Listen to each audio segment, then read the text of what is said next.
よし君こんにちは。こんにちは。大丈夫ですか？はい。今日は10月ですね。はい。の11日、時間は12時、気温は21度ですけど、晴れてるからちょっと暖かい。そんな話はどうでもいいですよ。どうですかこの光景？一人 R ズミーティングですよ。すごいことになってます。すごいことになってるね。まあ10月末、はい、最終の日曜日は GTR のイベントで R ズミーティングっていうのがありますから、はい、それをちょっと先駆けてこんな動画を作ってみちゃおうというところなのと、はい、これはねもともとね撮りたかったんだよねっていうのがあって、今日は GTR の、ご紹介なんですが、はい、中古車紹介っていうわけではなくて、はい、ちょっと角度を変えてお伝えできればと思います。で一応ね2本立てにしようと思ってて、はい、一つはエンジンについて。エンジン、はい、はい、GTR にはエンジンは何積んでありますか？RB26 とか、他も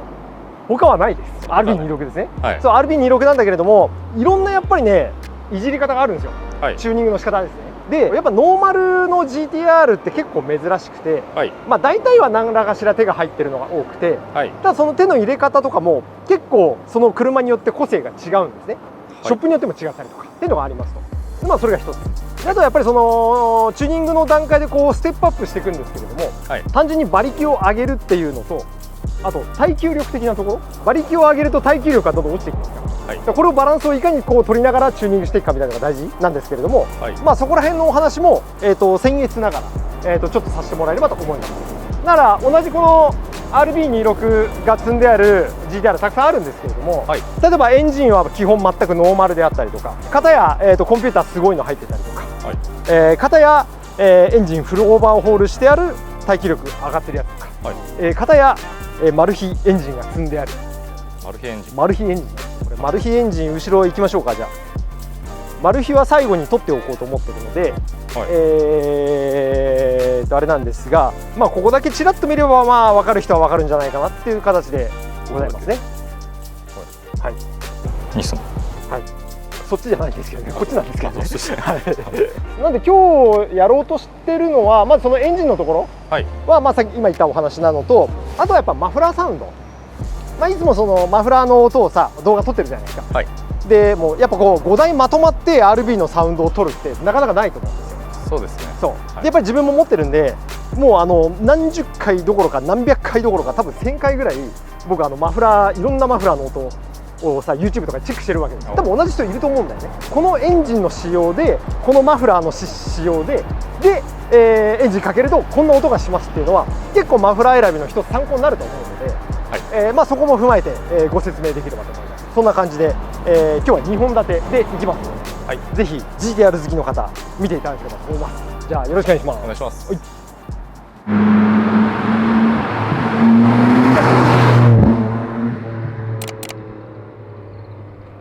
じゃあよし君、やっていきましょう。はい、改めましてですけれども、今日撮る動画の第1弾はこの第2世代の GTR に積んである RB26 ですね、はい、の DTT ツインターボエンジンね、はい、これの5台集めましたので、5台、はい、なかなかないよ、5台揃うこと見ないです。ないので、まあ、でしかもそれぞれ全部、性格が違うんですよ。例えばエンジンノーマルであったりとか、はい、ちょっといじってたりとか結構いじってたりとかっていうのがあります。でなんかエンジンのチューニングっていうとさ、よしチューニングっていうとよしイメージ的にはどんなイメージですか？そういう専門のショップでコンピューターとかいじって、コンピューターいじって、はい、馬力がとりあえず上がる。馬力がとりあえず上がる。しかも分かんないんですけど、まあ、あとはマフラー変えたりとかですか、はい、エアクリ変えたりとかですか、まあそれもチューニングで、はい、まあとりあえずの取っかかり的には普通はそのエアクリーナー変えて、はい、マフラー変えて、はい、で、まあさっきヨッシーが言ったエンジンコンピューターまでちょっと書き換えしてあげればいいよね、はい、リミッターカットなんかしちゃったりとかして、はい、いい感じじゃないですかっていうところはありますと。でまあ今度その次に、まあ、インタークーラーとかいろいろ入れたりとかして、はい、さらに馬力上げたりとか、もうちょっと求めるんだと今度タービンを変えたりとかありますよね、はい、タービンをもっといいやつ、パワーが出るやつにしたりとか、はい、っていうのもあれば、そもそもここまでの段階だとエンジンまではいじってないんですよね。だからチューニングってさっき言ったチューニングは周りのチューニングであってエンジンはいじってないんですよ。はい、本体はいじってない。本体はいじってない。ということはその先にあるのは今度はエンジン本体側をいじるっていう作業ですね。はい、まあそんな感じのが、ここで全部確認できるような感じになってますので、はい、まあそれぞれ1個ずつ、車を紹介させてもらいながら、どんなチューニングをしてあるかっていうのを聞いてもらうというか見てもらうというか、もらえればと思います。 OK ですか？はい。もうグダグダだねまあいいか所詮僕らの YouTube ですから質はダメなので、はい、なんかそんなことやってんだねへえぐらいな感じで見てもらえればいいんじゃないですかね、はい、じゃあ行きましょう。はい、じゃあまずはですね、どれから行くかっていうと、はい、まあなんか流れ的には33から見て34かみたいな話なんですけど、はい、今回はエンジンのお話なので、はい、まずはこの車のエンジンを見ていきましょう。34から。はい。なんでこの車から始まるかっていうと、はい、この車エンジンノーマルです。チューニングも一番何もしてない車。まあ、ちなみにこれ僕の車です。2号機ですね。あ、そうでしたね。はい。1号機はもうチューニング中で4ヶ月ぐらい経ってますからね。そうですよね。はい。まだ帰ってくる見通しはなく、まあ、こちら2号機になってます。ノーマルで買って、はい、そのまんまノーマルでほとんど乗ってて、はい、ノーマルの味を楽しむために、まあ、買ったといいますか、はい、エンジンの中見ていただくと、基本やっぱり全部ノーマルです。まあタワーバー入ってるよ。まあこれは別にチューニングとは言わないからさ。でインタークーラーもノーマル。エアクリーナーだけ確か H ケースのH ケースのエアクリーナー入れたんだね。はい、まあこんなもんです。なんとコンピューターもノーマルなので、はい、この車180キロまでしか出ないです。あそれがノーマルということですね。はい、なんか入ってるかなと思ってとあるコースでビャーっと飛ばしましたが、はい、やっぱり180キロしか出なかったとそうですねいう感じなんですけど、ですね、ノーマルのエンジンのいいところは、はい、なんといってもですねタービンが大きくするとパワー出るじゃないですか。はい、でもヨッシーもさ普通にこれ考えれば分かるんだけど扇風機の羽があるよね。あれがさちっちゃいものの方がくるくる簡単に回るでしょ。そうですね。でも風は少ないよね。少ないです。で大きい方が風は大きいんだけど、はい、初動で回すの大変じゃん。はい、と同じで、パワーを出そうとすると大きいタービンを入れるんですけれども、はい、さっき言ったように初動が遅くなる。一番初め回すパワーが遅くなるので、はい、下の低回転が弱くなるんですよね。はい、パワー後ろが出ない。やっぱりねノーマルはねタービンがちっちゃいので下からヒュンヒュン回るんで、めちゃめちゃ乗りやすいです。出だしとかもいい感じっていう、そう、はい、全然ストレスない。ただしさっき言ったようにタービンの羽は、まあ、ちっちゃいってね280馬力があるんですけどちっちゃいんでね、はい、途中からねなんかパワーがこうぐーっと伸びていくけどみたいなっていうようなイメージでございます。はい、でこの車はもう基本ノーマルで280馬力出てるだろうなんだけれども、はい、マフラーに関してはレイマックスのフロントパイプ頭頂パイプね、はい、とレイマックスの触媒でリアは、マインズのサイレンス VX プロチタン3だったかな、はい、買っといて覚えてないマフラー見てもらうとまあそんなチタンマフラーが入ってるという感じなんですよ。こんな感じですね。はい、はい、なんで、排気系に関して、まあ、一応エアクリーナーとマフラー関係はバーっとやってあるんで、はい、まあ280以上は出ててもいいんじゃないかなとは思いますが、はい、まあいかんせんそういったそのダイナパックとかそういうのももちろん乗せたことないので、はい、さっぱりわからんと、まあノーマルで乗ってたと、はい、一応そんな感じでございます。5台あるからこれ結構サクサクいかないとだね。そうですね。そうだね。じゃあちょっとエンジンかけてみましょう。どんな音か。いきます。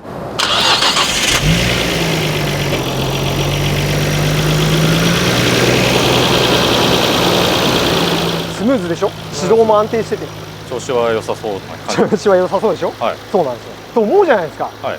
ちょっと今ねタービンがこれね多分ちょっとねまああんま今わかんないかタービングのベアリングから音出ちゃってて、はい、結局これもねゆくゆくちょっとねタービンとかを交換しようと思ってるんですけど、はい、っていう感じでした。これがノーマルです。 OK ですね。はい、はい、まあさっきヨッシーが言ったようにノーマルエンジンのいいところは何せ始動性がいいでしょ。はい、いつかけてもちゃんとかかる。いつかけても普通に乗ってれば別にかぶらない。でタービンもちっちゃいから下からもあると、はい、まあこれがこのノーマルのいいところじゃないですかね。はい、OK ですね。はい、はい、じゃあこいつを閉じましょう。マフラーサウンドは冒頭言いましたけれども第2弾の動画で撮りますからね。はいはい、で、まあ、これがベースのノーマルであって、はい、でここからどんどんこうチューニングをしていくわけですよ。じゃあ2番目こちら行きましょう。先にエンジン開けちゃうね。はい、はい、この車がまあ基本はノーマルのエンジンルームでもうほとんどノーマルのエンジンルーム、はい、エアクリーナーとマフラーだけやってやるぐらいっていう感じですね。はい、でここから次のステップアップしたのが、まあ、こっちになりますと。はい、でここからこっちでステップアップするんだけど、はい、結構だいぶステップアップしちゃってるんで、はい、こお急だなっていう感じなんですけれども、これはもう、前々回ぐらいの動画で紹介した 33GTR ですね。そうですね。これはさっき言ったように給排気やってあるだけなんですけど、今度こっちになってくると、タービンはこれね基本はノーマルです。はい。ノーマルなんだけど 34GTR のノーマルのタービンを入れてあると。はい。だこいつのタービンをこっちに入れてあるという感じですね。でこれに合わせて給排気やってあるんだけども、でコンピューターもアペックスのコンピューターがついて制御して、はい、で燃料が足りないからインジェクターやって、はい、であとインタークーラー出力上げるためにインタークーラー入れたりとか、はい、でインタークーラーもこれで出力上がるんですけど、出力上げるとホース抜けるんですよ、純正のだと。はい、なんでホースも、ここら辺も全部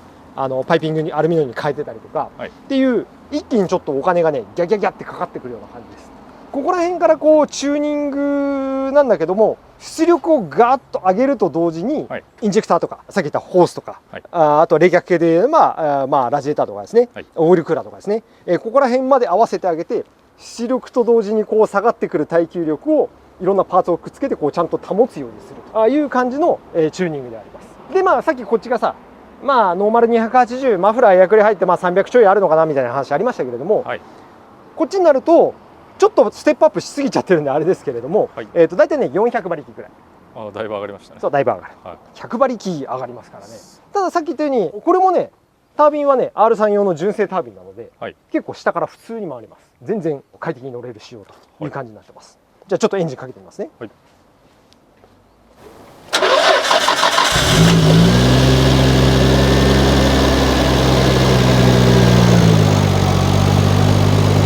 始動性も悪くないですね。そうですね。はい。でこの車はさらに透明のカムシャフトまで入ってるんで、だからねこれ結構いじってる方なんだよね。だから多少でも大丈夫だ。ちょっとこうバッバッバッバッバッってこう、はい、なる。これはだからカムシャフトが入ってるんでこうね、はい、なるんですけど、これはこういうもんですという感じでございました。 OK ですか。はい。ちなみにこっちがノーマルですよね。はい、でここからここにするまでに、はい、タービン変えてコンピューター変えて、はい、カムなりなんなりいじるのに大体そうだな、安くてもでも100じゃちょっときついかな今。ちゃんとやるんだったらやっぱ200ぐらいは必要じゃないかなっていうふうには思いますね。いきなり結構いってます。そういきなり結構いくのよ。そうだからさっき言った俺これタービン変えようとしてるって話してたじゃん。はい、で結局タービン変えるにあたって結局純正じゃなくてもうちょっといいの入れたいよねっつって、はい、あれやこれややろうとして今見積もり出てきてるんだけどニスモから、はい、やっぱ250万なんですよ。250。そうだからやっぱそのさっき言ったようにパワーを上げるのと耐久力を上げる、はい、これを並行的にやっていくとやっぱそれなりにお金はかかってくるという感じでございます。はい、でここまで OK ですね。はい、じゃあちょっと話戻して、この車もパワーを上げましたと。はい、で同時にそのインタークーラーとか、冷却系とかこういったところもちゃんとパワー上げると同時に守りにもちゃんと入ってるという感じなんですが、この次のステップとしては、はい、このエンジンのヘッドガスケット、このエンジンの中に入ってるガスケットね、はい、とか、こういったところインテークマニホールダーのガスケット、これ紙のガスケットなんだけどね、はい、ここら辺とかは逆に言うとそのままなんですよ。だからこのさらにもうちょっとパワーを上げようとすると、ブーストを上げたりとかタービンを変えたりとか、はい、タービンをもっと容量の大きいやつとかに変えてあげればもっとパワーは出るんですけど、はい、今度はエンジン本体側の耐久力も弱まってくるので、さっき言ったエンジンヘッドガスケット、ここら辺のインマニのガスケットとかそこら辺はちゃんとやってあげないとダメだよねっていう風になってきます。はい、またここでお金が必要になるんですよ。またお金がかかりますじゃあそれを踏まえて次行きましょう。はい、次はですね、この 33GTR ですね。これはですねまだ動画上がってないです。はい、一応これ今日撮る予定なんです。はい、じゃあエンジンルーム開けますね。こっからここにステップアップする。でもやっぱりまだエンジンのガスケットとかちょっと不安だよねみたいなところがあって、はい、順番的にはでもやっぱこっちかな、こっちかなあ。でもいいや、ちょっとこっちにする。こっち。はい、せっかくここの並びできたからこっちから行こうか。はい、はい、じゃあお見せしますと。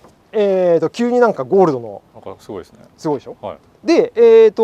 さっき言ったようにこの車で足りないところをこいつは補ってますよって話になるんですけれども、はい、この車はですね、これまだ動画上げてなくてもうちょっと綺麗にしてこれからやるんだけれども、はい、こっからここに必要な作業としてさっき言ったヘッドガスケットを変えたりとか、はい、インマニのガスケットを変えたりとかっていうのもあるんですけれども、はい、ざっくり言うとですねこの車は、エンジンフルオーバーホール済みです。そうするとめちゃめちゃ安心っていう話じゃないですか。だからこの車はノーマルの RB26 から、はい、タービンをさらに大きいのに変えてあります。まあさらに大きいのって言ってもね、結構いい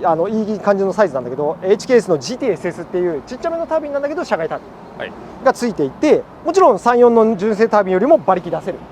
でしかもタービンの耐久力も高いという感じになってます。そうするとさっきヨッシーに話したように、タービンのパワーが上がってエンジンの出力も上がりますよね。ざっくり出せばこれ多分450とか470ぐらいまで多分狙える出力になっちゃうと思うんですよ。そうすると確実にそのまんまだとエンジンぶっ飛ぶんで、さっきのガスケット抜けとかこういったところ全部抜けちゃうんで、なのでこの車は、それに対してヘッドガスケットを全部メタル製のヘッドガスケットに、透明製のやつですね、変えて全部オーバーホールしてあると。でさらにエンジンの中に関しても、エンジンのシリンダーブロック、このシリンダーね、このエンジンのシリンダーブロックも、新品で取って、でさらにそれをバランスを調整したりとかさ、いろいろあるんですよ。で下のクランクシャフトっていうのもちゃんと重量を合わせたりとか、いろんな細かいオーバーホールって職人さんがやる作業があるんですけれども、まあそこらのバランス取りとかも全部終わって、でかつナプレックのハイレスポンスキットとかそういったところを施工して、で組み込んであるという感じで、エンジンはもう完璧みたいな、そんな感じになっております。まあね、機械だから完璧ってないのかもしれないけど、でもこっちよりも全然強い、こっちよりも全然強いっていう感じ。やることやってやる。そうだからこう行き着く果ては、これをさらに耐久力アップしようとすると周りを固めると。周り固めたってまだ足りないよねってなると、さっき言ったガスケット類全部変えなきゃいけないと。でさらにその上で、エンジンもオーバーホールしてあるから、まあエンジンの中でいうとこれが一番完成形っていう感じなんですかね、っていう感じなんですよ。じゃあエンジンかけてみますね。でこれもね、カムはね、透明製の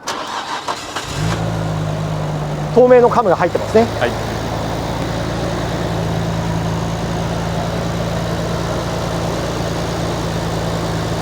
こんな感じです。ちょっともうちょっと後で切るんです。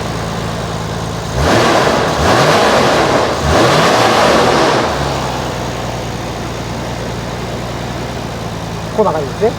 OK ですか？だからステップアップ的にはレベル1、レベル2、レベル3みたいな感じになってて、で、ここから最後の2台、これはまたねちょっと、違って、じゃあこっち行きますね。こっちは3号機です。まあ僕の車になってますが、まだまだやることいっぱいなんで、まだそんなに出動はしてないですと。売り物ではない。売らない、絶対売らない。絶対売らない。多分2500万とか3000万出しても売らないっていう感じの車でございます。この車は実はね、ちょっと順番を間違えたってさっき言ったじゃん。どっちかというとね、この子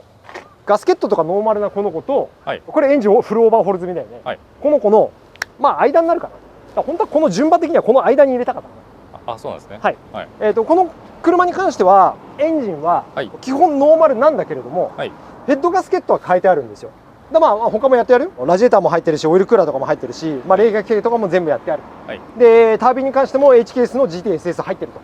で、ヘッドガスケットとかも出力に耐えられるようにこれ一回上げて、で上のヘッドの部分はね結構クリアランスきれいにしてもらって、でメタルのガスケットとか入ってるんで耐久力はバッチリという感じです。だから、まあ、さっき言ったあれとこれとこの2台の間だね、まあ、それに位置する車という感じになってます。もちろん燃料系とかもちゃんとやってあるしと。でこの車は何がすごいって、コンピューターがすごいのが入ってるんですね。モーテックっていうコンピューターが入ってるんですね。なので同じいじり方なんだけれども、まあでもこれ比べても分かんないかなっていうのはあるんですけれども、僕の中では全然違うねっていうイメージの1台なんですよね。そうなんですね。じゃあちょっとエンジンかけますね。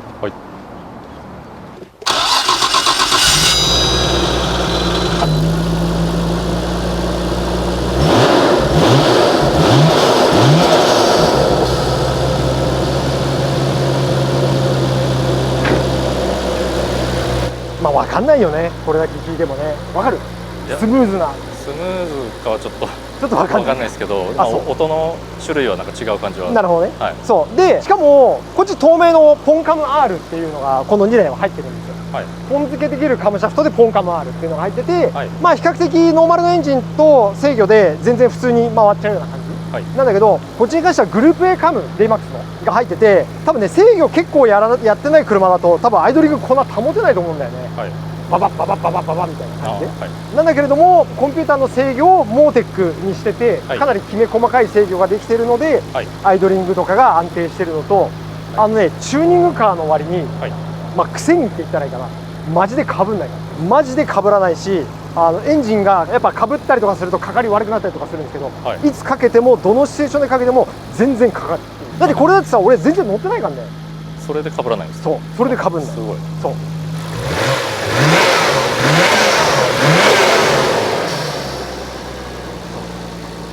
エンジンの振動とかも本当にないからね。まあこんな感じになっております。OK ですか？はい、なんでまあ順番的にはノーマルです。はい、まあパワーを上げて他もちょっとカバーしました。でパワー上げて他カバーしたけどやっぱりエンジンのところとか不安だよねっていうので、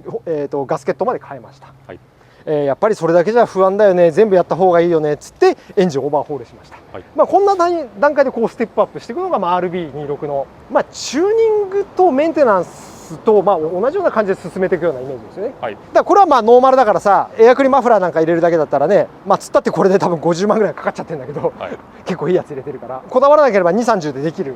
仕様だと思うんですよね。はい、でもいきなりあっちになると、まあ、やっぱり200万ぐらいはまあ今だと必要になるんじゃないかな。どこでいじるかによりますけれどもね。はい、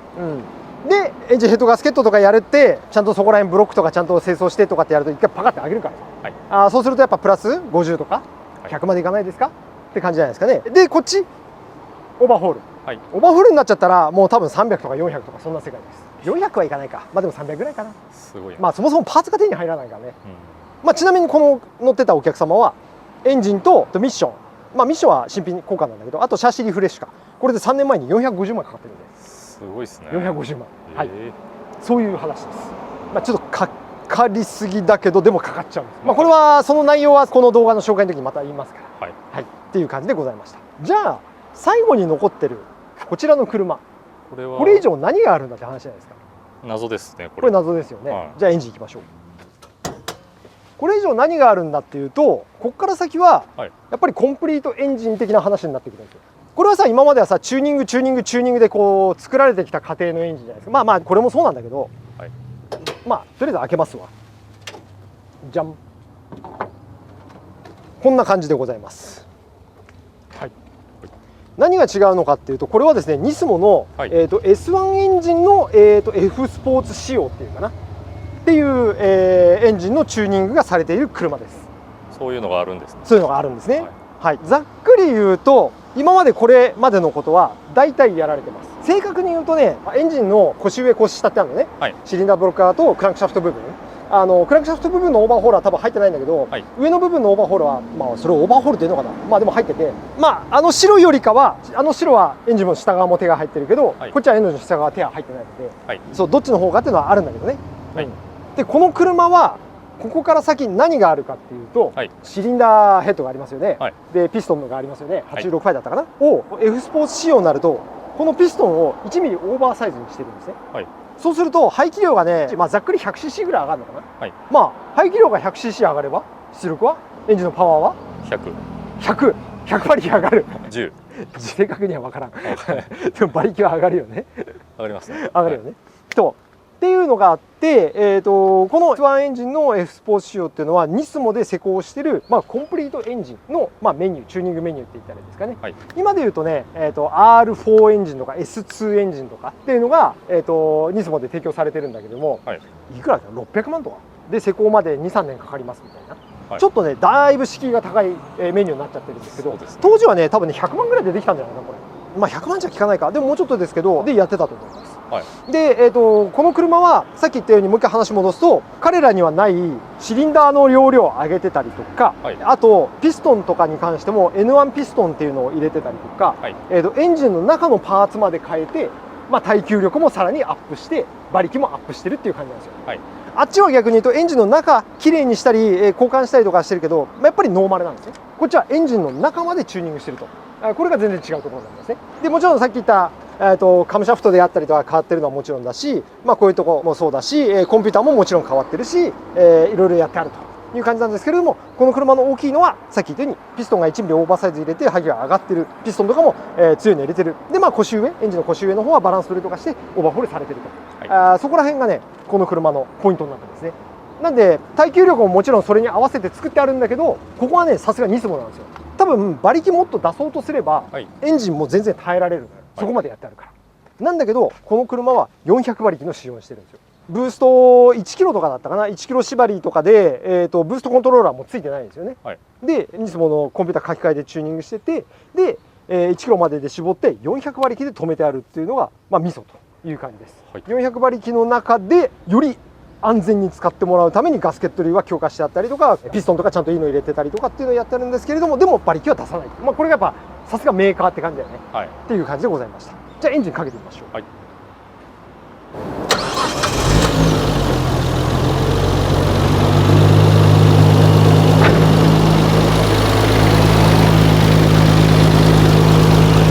個人的には結構この車が一番、はい、でカムもニスモのカムが入ってて、はい、ニスモってこのカムシャフト単体では売ってくれないんですよね。はい、このメニューやらないとカムシャフト売ってくれないんですけど、はい、なんかこの仕様が一番チューニングカーっぽいちょっとバラバラバラバラってして、はい、そういう雰囲気を味わえる車になってるイメージですね。はい、でこの車もさっき言ったようにニスモのカム入ってるんで、はい、多少アイドリングがばらつくのはあるんですけれども、はい、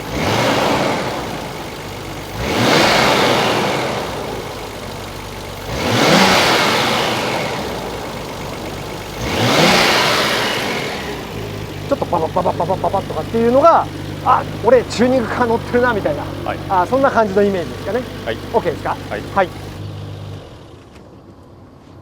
という感じでございました。はい、なんでさっき言ったようにね、もろもろこうやってじゃあ100だ200だお金がかかるって話がありましたけれども、はい、じゃあこのエンジンにするためにはいくらかかるのっていうと、残念ながらこのエンジンは今提供してないので、はい、だからやるとしたらさっき言ったニスモの S2 エンジンなんか R4 エンジンなんかをニスモに依頼するしかない。ヘリコプターが俺の邪魔をするですよね。はい、だニスモの S のエンジンメニューとか R4 のメニューとか依頼するしかないですけれども、はい、多分400とか600とか多分その世界になってくるし、はい、待ち時間も2年とか3年とかその世界になってくるので、はい、なかなか気が遠いよねっていう、ちょっと現実的じゃないかなっていう感じのございました。 OK ですか。はい、はい、じゃあ一旦ここまでであと締めますか。はい、はい、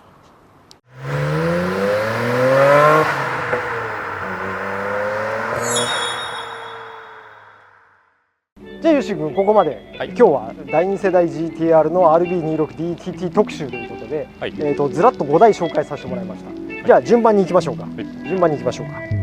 か。まずはノーマルで買ったらこの状態よっていうのがこのエンジンですね。はい、280馬力ちょっといじってマフラーエア繰り替えて300馬力ぐらいの仕様がこれと。はい、でここからステップアップすると、これちょっとノーマルだけどね、タービンの出力をブーストコントローラーとかで上げる、エアクリーナーとかマフラーとかもちろん入れる、で冷却系とかも、オイルクーラーとかラジエーターとか入れる、インタークーラーとかで出力アップする、カムシャストで出力アップするとかいろいろあるんですけれども、はい、これでやっぱり400馬力で、さっきの1個目からノーマルからこっちに変身するまでにどうだろうね、150から200万ぐらいは必要なんじゃないですかね、はい、っていう感じでした。これを今ちょっとこの仕様とは違うんだけれどもニスモでやろうとして今見積もりが出てるのが250万と言われてるので、はい、そういう内容です。でそこからその次ステップアップするとこっちを一回飛び越えてこっちですね、こっちの仕様になりますと。基本的にはこっちがパワーアップしたのが GTSS のタービン HKS のが入ってさらに出力を上げることはできるんだけれども、今度エンジンの耐久性が怖いよねっていうのでエンジンのガスケットとかをメタル製のものに変えたりとか、してあるという仕様がこの仕様という感じになってます。でそこからさらにいくとこっちですね。言ってもやっぱり使ってきたエンジン怖いよねとかっていうのがあったりとかしますよね。はい、耐久力的なシリンダーブロック割れちゃったりとかもありますから、これは GTSS のタービンが入ってたりとかハムとか入ってるんだけども、さらにエンジンをフルオーバーホールしてあげてシリンダーヘッドとかも新品で組んであげると。ここまでやれば耐久力バッチリで、組む時にちゃんとガスケットとかメタル製のものに変えてあげるとやればバッチリだねという仕様がこれでしょう。で、番外編というか、ちょっと角度を変えてニスモにコンプリートエンジン依頼しちゃおうかってなると、こういう仕様になって、さらにこのシリンダーヘッドを、24U の強度のシリンダーヘッドを使ってボーリングして、さらに 1mm オーバーサイズのピストンを入れて馬力を上げます。そもそも排気量も上がって馬力も上がりますと、はい、にもかかわらず耐久力も、シリンダーブロックごと変えて強化しますし、ガスケット類ももちろんメタルヘッドガスケットと変えて強化してあるという感じでございます。ただこれを施工できる人はなかなかのお金を持っている方と時間がある方とニスモにそれなりにつてがあるといいますか、やっぱお付き合いがないとなかなか難しいんじゃないかなと思います。はい、OK ですね。はい、はい、一応そんな感じで、今日はこの5台を紹介させていただきました。なんでこの次はそれぞれのエンジンが入ってそれぞれ全部違うマフラーなので、はい、じゃあどんな音するのと気になりますね。気になるよね、はい、っていうのでやっていきましょう。じゃあ次回お楽しみに。今日は一旦ここまで。ご視聴ありがとうございました。ありがとうございました。よろしくお願いします。マフラーも全部入ってるのと違うので、マフラーのサウンドチェック。高回転時の音が俺このマフラー一番好きかな。